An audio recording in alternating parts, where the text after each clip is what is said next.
ये हमने 100 वोल्ट का बल्ब डाला हुआ है, वो ऑन करते हैं। हेलो दोस्तों, आज हम ये 12 वोल्ट का बोर्ड टाइप इन्वर्टर को अनबॉक्स करने वाले हैं। एक बोर्ड टाइप में इन्वर्टर है जो कि सर्किट अंदर ही लगा हुआ होता है और हमें सिर्फ दो प्लग मिलते हैं जिसमें हम मोबाइल चार्ज या फिर एलईडी बल्ब को चला सकते हैं।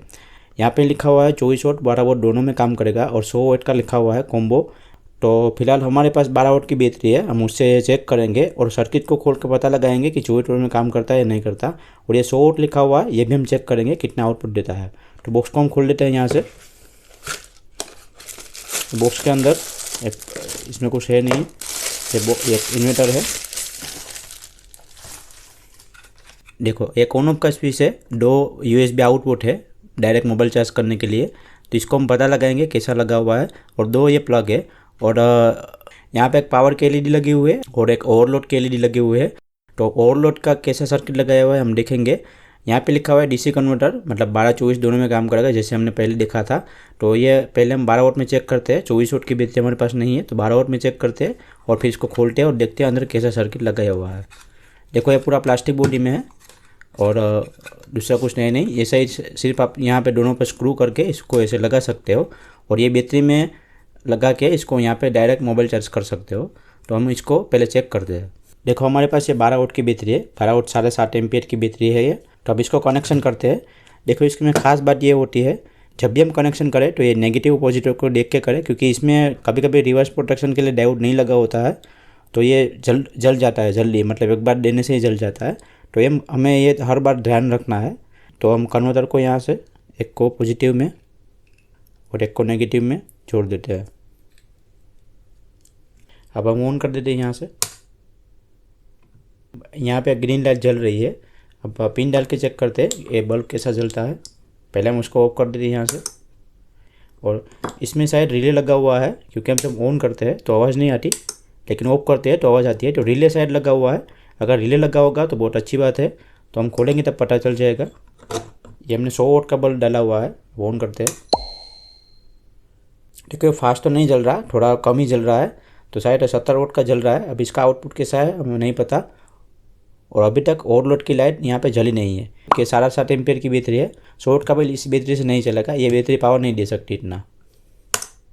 अब इसके खोलने की बारी है, तो हम इसको खोलते हैं और अंदर देखते हैं और क्या क्या सर्किट लगा हुआ है और कैसा सर्किट लगा हुआ है। तो खोलने के लिए यहाँ पे एक सील लगा हुआ है, इसको हम निकाल देते हैं। और इसके बाद यहाँ पे 4 स्क्रू लगे हुए हैं, इसको भी हम खोल देंगे। तो पहले हम सील को यहाँ से तोड़ देंगे। उसके बाद ये 4 स्क्रू को खोलते हैं। देखो, हमने 4 स्क्रू खोल दिया है। अब यहाँ से इसको खोल देते हैं ऐसे।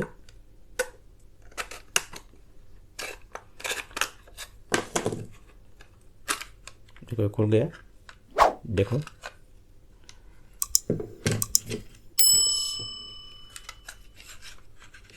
देखो, ये पॉजिटिव वायर को सीधा अंदर लगा हुआ है और नेगेटिव को बीच में स्विच लगा हुआ है। पहला प्रॉब्लम इसका यही है, ये जो स्विच लगी हुई है वो डायरेक्ट बैटरी पे लगी हुई है, क्योंकि बैटरी का एम्पियर ज़्यादा लेगा तो ये स्विच ज़्यादा ख़राब होगी। ये पहला इसका प्रॉब्लम है।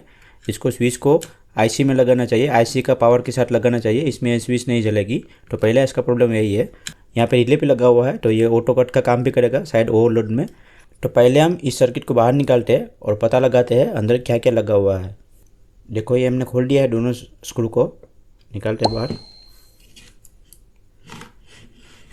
यहाँ से बैटरी का कनेक्शन लगा हुआ है, एक आईसी में पावर दिया हुआ है और यहाँ पे दोनों डायोड लगे हुए हैं जो कि यहाँ पे है। ये आईसी 5 वोल्ट स्विचिंग के लिए है। ज़्यादातर कन्वर्टर में क्या लगा होता है 8805 लगा के यूएसबी को पावर दिया होता है, लेकिन इसमें प्रॉपर आईसी लगी हुई है जो कि बहुत ही अच्छी बात है। और ये 1 एम्पियर तक पूरा चार्ज करेगा और इसमें मोबाइल चार्ज करने के लिए सेफ भी है। 8805 में सेफ नहीं है। ये कन्वर्टर की अच्छी बात है कि यहाँ पे आईसी लगी हुई है। इसके बाद यहाँ पे रिवर्स प्रोटेक्शन के लिए डायोड लगा हुआ है जो कि ये 7812 रेगुलेटर लगा हुआ है। ये 12 वोल्ट ये 3525 आईसी को पावर देने के लिए है, वीसीसी के लिए है। यहाँ से ये आईसी स्विचिंग करेगी और ये N55 मॉसफेट लगा हुआ है। ये दोनों हाई फ्रीक्वेंसी करके इस ट्रांसफार्मर वगैरह देखा, ये ट्रांसफार्मर एसी को हाई फ्रीक्वेंसी में कन्वर्ट करेगा। इसके बाद यहाँ पे रेक्टिफायर लगा हुआ है 4 डायोड का जो कि डीसी में कन्वर्ट करेगा हाई फ्रीक्वेंसी को। उसके बाद ये यहाँ पे लगा हुआ है। ये कन्वर्टर कभी भी 230 वोल्ट AC में नहीं देगा, ये DC में 230 वोल्ट देगा। लेकिन सभी चीज़ DC में जलती है, इसलिए बल्ब भी जल रहा था, हमें पता नहीं चलता। तो ये 230 वोल्ट DC में आपको कन्वर्ट करके देगा। यहाँ पे एक 555 टाइमर ऐसी लगी हुई है जो कि ओवरलोड को सेंस करने के लिए है।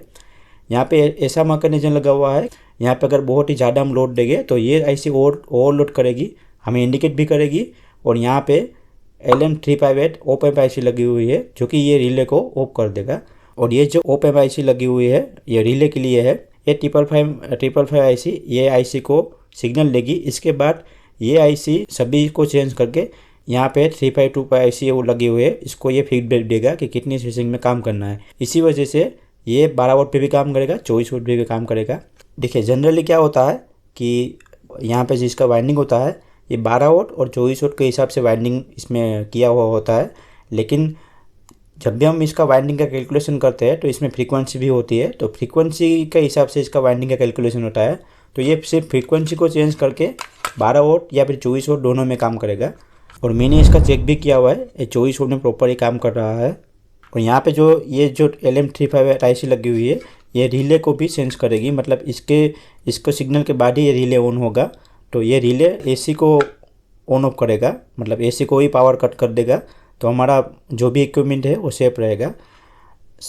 सर्किट के हिसाब से ये बहुत ही अच्छा कन्वर्टर है, मतलब जितने भी मैंने कन्वर्टर देखे हुए हैं इसमें से ये बहुत ही अच्छा कन्वर्टर है। यहाँ पे जो बाईपास दिया हुआ है कन्फ्यूजन मत करना, क्योंकि ये सिर्फ कॉमन को बाईपास किया हुआ है। और जब ये रिपेयरिंग की बात है तो ये ऐसे में मार्केट में मिल जाती है बहुत ईजिली, ये MOSFET भी मिल जाते हैं। और ये LM358 भी हमें ईजिली मिल जाती है, लेकिन SMD पैक में नहीं मिलती, बड़ी मिलती है, तो वो हम सेटिंग करके इसको लगा सकते हैं। और 555 IC भी मिल जाती है आराम से। तो इसमें रिपेयरिंग का भी कोई प्रॉब्लम नहीं होगा अगर आप ये ख़रीद रहे हो तो, क्योंकि सभी पार्ट आपको मार्केट में मिल जाएंगे। और छोटे छोटे जो SMD रजिस्टर है उसकी जगह पे आप बड़े लगा सकते हो। और आजकल तो ये LM358 SMD में भी मिल जाती है, तो वो अच्छा। और ये रिले जो लगा हुआ है ये 12 वोल्ट का रिले है, 24 वोल्ट का नहीं है, क्योंकि ये 12 और 24 वोल्ट में काम करेगा। और ये यहाँ पे जो रेगुलेटर लगा हुआ है ये भी इसीलिए लगा हुआ है क्योंकि ये 24 वोल्ट के लिए है। 12 वोल्ट का कन्वर्टर में कभी भी ये रेगुलेटर लगा नहीं होता, ये सीधा उसका पावर दिया होता है IC में। 24 वोल्ट में ये लगा हुआ होता है, तो ये 24 वोल्ट में भी काम करेगा और 12 वोल्ट में भी काम करेगा। देखो एक ही प्लग में दोनों को कनेक्ट किया हुआ है। इसमें कभी भी दो चीज़ नहीं चलानी चाहिए एक साथ।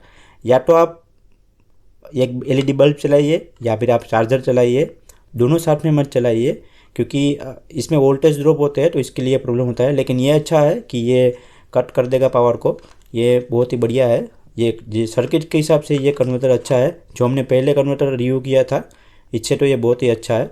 लेकिन यह इसमें थोड़ा आउटपुट आपको कम मिलेगा उससे ज़्यादा। अगर उसका भी आपको वीडियो देखना है तो मैं ऊपर दे दूँगा, वो भी आप चेक कर सकते हैं। आई होप आपको ये वीडियो पसंद आए। अगर वीडियो पसंद आए तो लाइक और सब्सक्राइब कर दीजिए, क्योंकि दिखाने के लिए मेरे पास बहुत कुछ है। Thank you.